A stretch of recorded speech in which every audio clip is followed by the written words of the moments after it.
బట్టతలతో బాధపడుతున్నారా?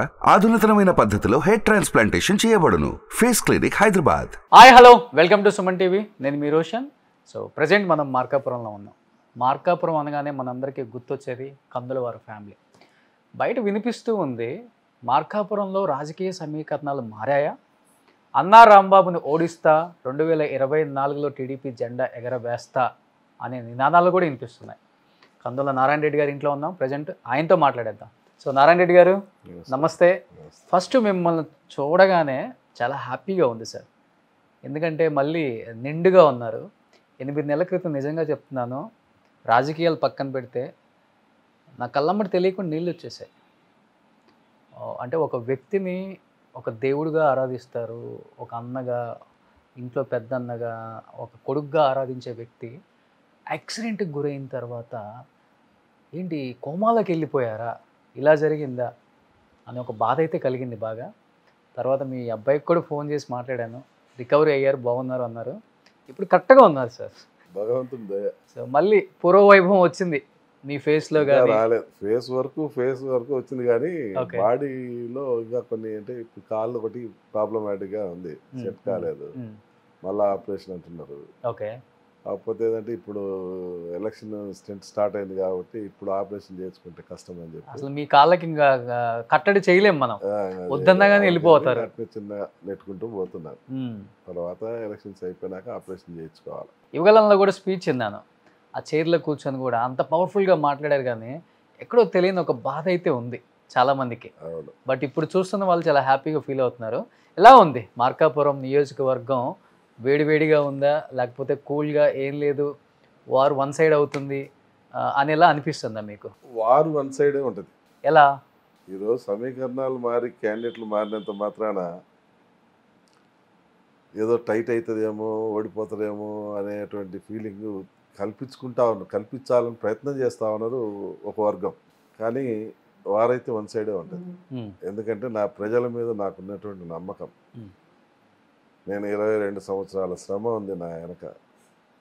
ఈ 22 సంవత్సరాల నుంచి ఈ నియోజకవర్గంలో అణువణువు తిరిగాను, అణువణువు తెలుసు, ఎక్కడ ఏ ఊర్లో ఏ సమస్య ఉందో తెలుసు, ఈ మేజర్గా ఈ మార్కాపురం పట్టణ ప్రజలకు ఏం అవసరమో తెలుసు, ఈ పట్టణంలో ఏ మూలన ఇబ్బందులు ఉన్నాయో తెలుసు, ఏ మూల డెవలప్ అయిందో తెలుసు, ఏ మూలన ఏం చేయాలో తెలుసు. అన్నీ ఒక అవగాహన అయితే నాకుంది, నా ప్రజలకు కూడా ఉంది నా మీద ఒక నమ్మకం. నారాయణ రెడ్డి చెప్పిందంటే చేస్తాడు అని అంటే అనుకుంటున్నారా? అంటే ముఖ్యంగా మీ ప్రాంతాలలో గెలిచిన సింహమే ఓడిన సింహమే అనే కొంతమంది క్యాండిడేట్స్ ఉన్నారు. నేను వస్తుంటే అరుస్తూ ఉన్నారు, అంటే మీరు ఎందుకు వచ్చారన్నా, ఏ ఇంటర్వ్యూకి వచ్చారు తెలియదు కదా వాళ్ళకి కూడా. అంటే ఇలా పలానా ఇంటర్వ్యూ అంటే మా అన్న గెలిచిన సింహమే ఓడిన సింహమే నా మీదకి వచ్చేస్తున్నారు. ఏంటి అంతలా ఏం చేశారు? 2 సార్లు ఓడిపోయారు కదా, అయినా సింహం ఎట్లా అయిపోయారు? ఓడినా సింహం ఎందుకు అవుతాం? సింహం కాదు. కాకపోతే ఓడిపోయినాం కాబట్టి మనము ఒక మెట్టు తగ్గే ఉండాలా, ఒక మెట్టు తగ్గే ఉంటున్నాను. ప్రజలకు అందుబాటులో ఉండాలా. ఈ 5 సంవత్సరాల ఈ ప్రభుత్వంలో ఏ రకమైన ఇబ్బందులు ఫేస్ చేస్తామని చూశారు. వాళ్ళకు సపోర్టుగా నేను ఉండాలి కాబట్టి ఉన్నాను. ఈ 5 సంవత్సరాలు పోరాడాను, వాళ్ళతోటి కలిసి తిరిగాను, వాళ్ళ సమస్యల్లో పాలు పంచుకున్నాను. కానీ నేనైతే సింహాన్ని కాదు. ఫస్ట్ నుంచి అంతే చేస్తారా రాజకీయాలు మీరు? రాజకీయంలో ఏ టైం ఏం చేయాలో చేయాలా, కానీ నేను హార్ష్గా పోయి చేసే సందర్భాలు ఎప్పుడో 1-2 సందర్భాల్లో వచ్చింది, అంతేగాని ఎప్పుడు అంత హార్ష్గా రాలేదు. యాక్చువల్గా మాది బ్యాక్వర్డ్ ఏరియా, బాగా బ్యాక్వర్డ్ ఏరియా. కానీ అందరికీ తెలియదు, ఎవరికి తెలియదు ఇంత బ్యాక్వర్డ్ ఏరియానా అనేసి, ఎవరికి తెలియదు. చాలామందికి కూడా ఏదో గణాంకాలను పట్టుకొని వాటిని పట్టుకొని బ్యాక్వర్డ్ ఏరియా అనొచ్చు, కానీ పూర్ ఏరియా ఈ మార్కాపురం డివిజన్ కానీ మార్కాపురం కాన్స్టిట్యున్సీ కానీ. బాగా వాటర్ ప్రాబ్లం కూడా బాగా ఎక్కువ కదా ఉంటుంది. ఈ రోజు కూడా గ్రామాలలో వాటర్ లేదు తాగటానికి. ఈరోజు స్టిల్ చాలా గ్రామాలు ట్యాంకర్లు కావాలని మొత్తుకుంటా ఉన్నారు, కానీ పెట్టే నాదులు లేవు. గవర్నమెంట్ బిల్లు లేలేదు గత ఈ ప్రభుత్వంలో, ఇంతవరకు బిల్లు లేదని చెప్పి ట్యాంకర్లు తోలే వాళ్ళు కూడా ఆపుకొని ఉన్నారు, మేము దూరం అని. అంటే నేను గ్రౌండ్లో వస్తుంటే కూడా అక్కడక్కడ రైతుల దగ్గర ఆపానన్నా, అంటే 1000 అడుగులు 1500 అడుగులు Yes. కిందకి వేసినా కానీ భూమిలోకి పట్టం లేదు, వాటర్ పట్టం లేదు. వాటర్ పడదు. పడినా కానీ ఏదో తాత్కాలికంగా అప్పటికప్పుడు ఆ అవసరానికి తప్పితే 1.5 ఇంచ్ పడుతుంది, కానీ వెలుగొండ ప్రాజెక్టు కూడా ఇంతవరకు కాలేదు. మొన్న మరి జగన్ గారు శంకుస్థాపన అంతా అయిపోయిన తర్వాత రాజశేఖర రెడ్డి గారి హయాంలో మొన్న ఓపెన్ కూడా చేశారు కదా, మీరు కూడా బిందె నీళ్ళు పోసి వచ్చారా? పోసాను. ఇప్పుడు మా ఏరియాలో ఈ వైఎస్ ఫ్యామిలీని బాగా గుడ్డిగా నమ్మారు. ఆయన ఏదో చేస్తున్నాడు అనేటువంటి దాన్ని నమ్మారు. ఆ నమ్మటంతో విపరీతమైనటువంటి ప్రేమ పెంచుకున్నారు. అంత ప్రేమ పెంచుకున్న ఈ ఏరియాని మోసం చేస్తా ఉన్నారు వీళ్ళేమో. అది వీళ్ళు కనిపెట్టడంలో మా వాళ్ళు, నాకు తెలుసు వాళ్ళు మోసం చేస్తున్నారు. అంటే ఆయన ఉన్నప్పటి నుంచి. ఎస్. ఎందువల్ల? ఇప్పుడు యాక్చువల్గా మాకు Veligonda full capacity 43 TMC, 42 point some change ఉంది. దాన్ని ఆయన టన్నల్ 11.2 మీటర్స్ అది ఇవ్వాలి యాక్చువల్గా. ఓకే. అట్లాంటిది సడన్గా 7 మీటర్స్కి ఇచ్చేసి 11 TMCకి పరిమితం చేసి రిజర్వాయర్కు అన్నిటికి శంకుస్థాపన చేసి టెండర్లు అన్నీ పిలిచేశాడు. ఎందుకు చేయాల్సి వచ్చింది ఆ పని? యాక్చువల్ డిజైన్ చేసింది 43 TMC, నువ్వు 11 TMCకి ఇవ్వాల్సిన అవసరం ఏమొచ్చింది? వీళ్ళేమో నమ్మరు. అప్పుడు నేను మళ్ళీ దాన్ని పాదయాత్ర చేసి ప్రజల్లో చెప్తే చెప్పంగా ఎక్కింది ప్రజలకు, మనకేదో మోసం జరుగుతుంది అని.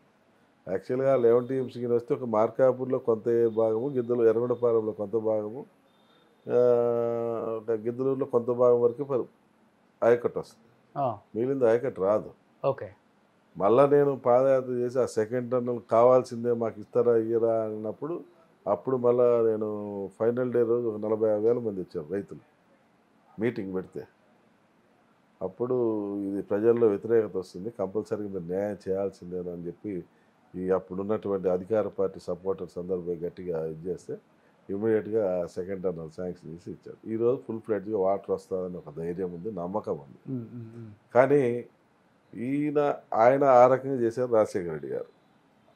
సరే జగన్మోహన్ రెడ్డి గారు అన్న ఏదో ఉద్ధరిస్తాడు, చేస్తాడు, న్యాయం చేస్తాడు అని అనుకుంటే ఈయన ఎంతకాడి కాంట్రాక్టర్లకు లబ్ధి చేకూర్చాలి ఒకటి. రెండవది రాయలసీమ మీద దృష్టి. ఇప్పుడు 842 దగ్గర మన పోతిరెడ్డిపాడు డ్రా చేసుకునేటువంటి ఇది 841, మా వెలుగొండ 842, అంటే ఒక అడుగు అంటే ఈక్వల్గా ఆల్మోస్ట్ ఆల్ ఈక్వల్గానే మేము డ్రా చేసుకుంటాం ఇద్దరం. దాన్ని 841 ఉన్నదాన్ని ఆయన 832కు దించాడు. ఇంకా నీళ్ళు మాకు ఆడొస్తాయి. వచ్చిన నీళ్ళు వచ్చినట్టు మాకేమీ నికర జలాలు కాదు, మిగులు జలాలే. అంటే మార్కాపురం నియోజకవర్గ ప్రజలు లబ్ధి పొందరంటారా? అంటే ఇంకా మీరే చెప్పాలా. ఇప్పుడు పైన రెండిట్లో ఉన్నాయండి, ఇట్లా ఉన్నప్పుడు నువ్వు దీన్ని ఇక్కడ కింద కొట్టినావు, ఈ పైకి నీళ్ళు వస్తాయా? ఇంకా ఈ నీళ్ళన్నీ ఇటు వెళ్ళిపోతాయి, ఈ పైకి ఇంకేడ వస్తాయి అంటే నేను అది కరెక్టా కాదా, లాజికా కాదా? నీళ్లు మా ఏరియాకి ఇప్పించే ఉద్దేశం ఉందా?